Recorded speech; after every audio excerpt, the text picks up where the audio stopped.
Teman semua, apa kabar? Sambil santai ya, teman-teman. Kan di itu apa? Kan banyak tuh yang nanyain, Om kalau ketolak gimana ya kredit ya? Bisa nggak sih ngajuin tempat lain? Jadi gini teman-teman ya, kalau ketolak itu tidak ada implikasi apa-apa teman-teman ya terhadap kredit teman-teman ya, terhadap usulan teman-teman tempat lain. Nggak ada masalah sama sekali teman-teman ya.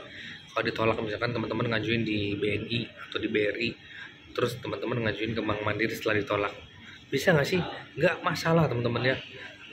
Mau berkali-kali ke tempat-tempat lain juga nggak masalah. Tapi Om, nanti kedetek nggak mau mereka sama mereka ya kita ngajuin tempat-tempat lain? Nggak bakalan kedetek teman-teman ya, nggak bakalan ya teman-teman ya. Tapi gini teman-teman juga nggak mesti tanya ketolaknya karena apa kan. Ada yang ketolak memang karena prinsip BI checking atau karena ada hal yang lain yang nggak sesuai syarat ya. Tapi gini teman-teman ya, seperti gue bilang mengenai syarat, kadang kayak pay letter aja lah, kayak pinjol. Ada tempat lain yang nggak mau proses setelah lunas, tapi ada tempat lain yang bisa proses. Itu nggak masalah teman-teman ya, ajukan aja sepanjang teman-teman belum asalnya belum disetujuin, terus belum di-update SIKP-nya, atau teman-teman mengcancelkan sendiri. Nah itu yang bermasalah teman-teman. Misalkan teman-teman ngajuin di BRI KUR, terus sudah SIKP-nya sudah diupdate, teman-teman sudah punya kredit di BRI, tapi tiba-tiba teman menarik data tapi ngajuin di tempat lain atau mengcancel. Nah itu jauh lebih ribet teman-teman ngehapusnya dibanding teman-teman disetujuin kredit cair terus kredit sampai lunas. Itu nggak masalah ya. Tapi kalau mengcancelkan diri, nah itu yang ribet ya. Tapi kalau misalkan teman-teman ditolak tempat lain terus pindah ke bank lain, nggak ada implikasi apa-apa ya teman-teman ya. Ya cuma paling kadang-kadang gini sih, kalau saya kadang-kadang suka nanya, Bu udah ngajuin tempat mana aja? Jangan terlalu jujur lah teman-teman ya. Kalau misalkan udah Pak, udah bank ini terus nggak bisa proses Pak, nah biasanya jangan terlalu jujur lah mengenai masalah ini ya. Bilang aja, oh, belum Pak, saya belum pernah ngajuin tempat lain, baru tempat Bapak gitu ya. Kadang-kadang kalau udah pernah ditolak tempat lain, kalau kita tahu ya syukur. Kalau nggak tahu sih nggak masalah. Kalau tahu suka jadi semacam apa ya, macam pengurang gitu loh ya, bahwa teman-teman jangan-jangan memang ditolak karena jelek usahanya kan gitu. Padahal mungkin secara persyaratan nggak memenuhi aja gitu loh, persyaratan misalkan KUR gitu nggak memenuhi aja. Tapi kalau mau pindah-pindah bank ketolak terus pindah lagi, nggak ada masalah teman-teman ya. Jadi seperti gue bilang di komen tuh, kalau bang di sini ditolak, sini ditolak, di sini 2 kali kok nggak bisa sih, sini ditolak nggak bisa sih, nggak masalah, ajuin aja tempat lain ya. Nggak ada implikasi apa-apa, nggak kedetek, nggak bakalan gitu. Jadi jangan khawatir ya. Kalau misalkan proses tiba-tiba sama sistem ketolak atau sama pemimpin suatu bank ketolak, ya proses di tempat lain juga masih bisa, nggak masalah kalau ketolak ya. Kecuali seperti gue bilang, teman-teman membatalkan diri, nah itu bermasalah banget.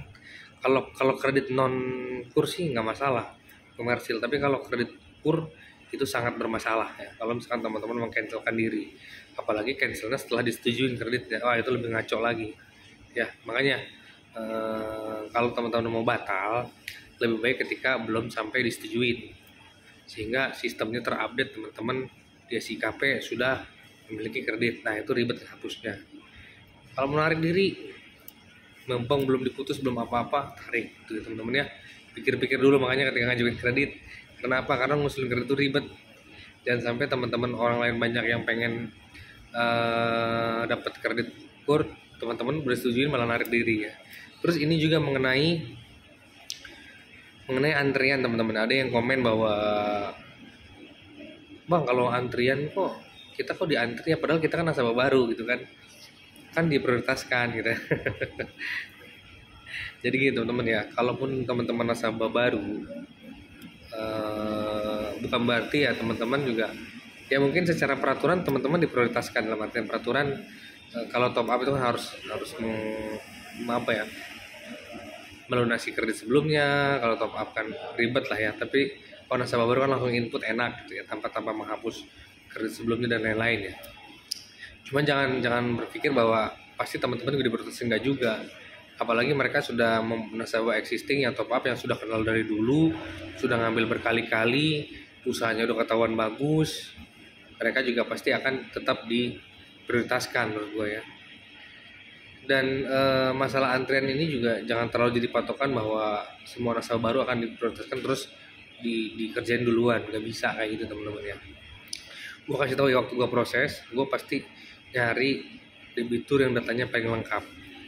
Kalau mau teman-teman tahu nih ya, gue kasih tahu nih dari mana urutannya. Kalau gue pribadi ya, gue sebagai pengalaman analis, gue bilang pasti proses yang nasabahnya datanya paling lengkap dulu, kemudian nasabahnya yang paling mudah dihubungin, kemudian nasabahnya yang paling dekat usahanya dari kantor, kemudian nasabah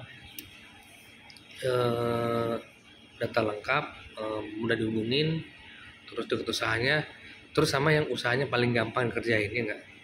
Itu kriteria kadang-kadang kalau gue pribadi menilai, wah ini Pak duluan kerjain deh.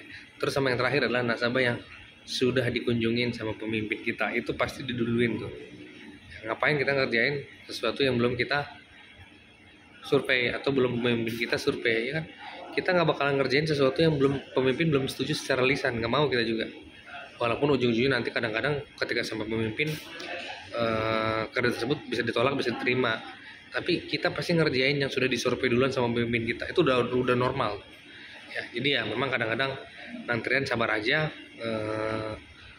kadang baru atau tambahan itu nggak masalah, yang penting tuh kalau gue pribadi yang udah pemimpin sudah oke ya kita pasti kerjain gitu aja sih ya. Itu aja sebagai apa ya, pencerahan, semoga manfaat. Sampai ketemu lagi di video selanjutnya. Thank you.